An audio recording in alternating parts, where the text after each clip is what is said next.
বহুত মামলা খেটেছি, বহুতবার জেল খেটেছি।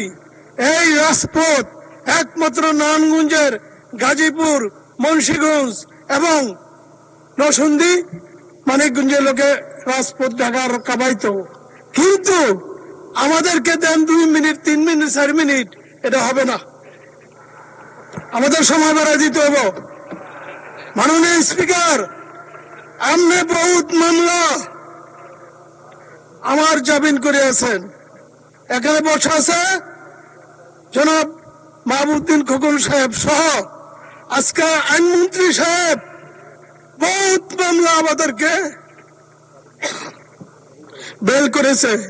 কিন্তু যখন নারায়ণগঞ্জে নিম্নে ঘটে গেছি, তখন 40 জন, 50 জন, 60 জন, 70 জন এক লগে এই জেল খানাতে আমাদের ঢুকতে হয়েছে।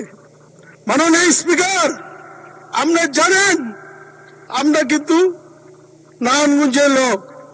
আমার এখন হলো দাবি, আমরা যখন সুযোগ দিয়েছেন আপনাকে ধন্যবাদ।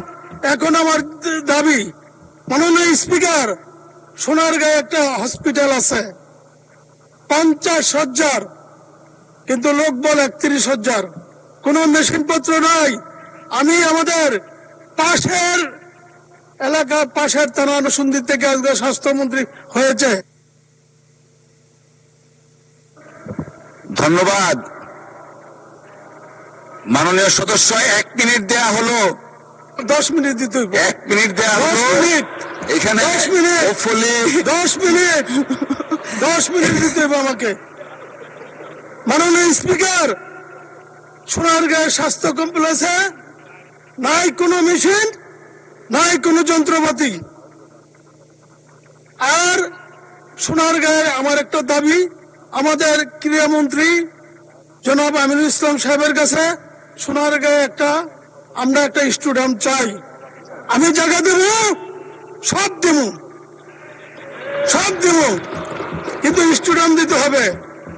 আর সোনারগাঁয়ে মেঘনা শিল্পনগরীতে কথা না বললে পারি না।